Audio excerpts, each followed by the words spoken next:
Welcome to today's episode of The Plant Whisperer. Let's watch as the scene unfolds at a condo association in West Palm Beach, Florida. What on earth is going on here? I spent so much time taking care of this landscape and it looks terrible. I heard your cries, sir. What is the matter? I'm the property manager here, and I've spent so much of my residents' money on fertilizer, and the grass isn't even green. The residents don't take me seriously anymore. They call me the Plant Whisperer. I'm here to tell you what your plants can't say. You're the Plant Whisperer? Wow. That's correct. Let's go over there in the shade and have a chat. Look around at some of these plants. They're absolutely burned. I can tell you use weed and feed. Everybody uses weed and feed. It's the best thing to do when you want to fertilize and kill weeds. You're wrong there. We don't recommend weed and feed.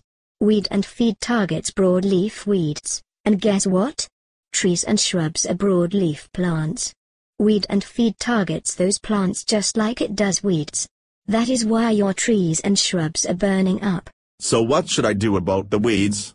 We recommend that you get a proper identification on the existing weeds and use a product labeled for that weed. Spot treatments as opposed to blanket applications are preferred. Okay, but what about the fertilizer? Remember that two major components of fertilizer, nitrogen and phosphorus, are actually pollutants if applied improperly. Improper application not only results in pollution, but they cause a waste of fertilizer and that costs your residents money. Make sure fertilizer is applied the right way, and that it stays on site. Your landscape professionals should clean up any spills. They should also use a deflector shield to protect hard surfaces and any adjacent water bodies. Use a separate fertilizer. It's best to apply a slow-release product as opposed to water-soluble, since it will last longer and result in fewer nutrient spikes and declines. We recommend between 2 and 5 applications per year, depending on the level of management you prefer. Only apply fertilizer when the grass is actively growing, so don't schedule applications over the winter. Also, be sure that fertilizer isn't applied right before a heavy rain. That's another big waste. If I cut out our winter fertilization, I can save my residents some money. Precisely. You'll also save our waterways from being polluted by the nutrients dormant turf can't absorb. There is a maximum recommended amount of nitrogen and phosphorus that should be applied at each fertilization. If too much nitrogen is applied to your plants, there is a possibility that their roots will be burned.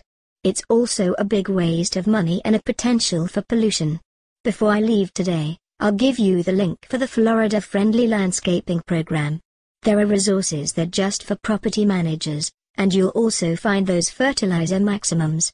I'll need to run along and rescue some other landscapes now. Discover more about Florida-friendly landscaping and fertilization by visiting fyn.ifas.ufl.edu. What if I need more information? Will you come back, Plant Whisperer? I'll come back when you need me the most. But, if you ever want more information and I'm not around, try your local extension service. In Palm Beach County, the Master Gardener Plant Clinic is open Monday through Friday, for walk-ins and phone calls. Thank you for all of your help. It was my pleasure. I'm the Plant Whisperer, and that's what I do. Until next time, farewell. I'm going to work on a new fertilization program to save our residents money, protect the waterways, and improve the landscape.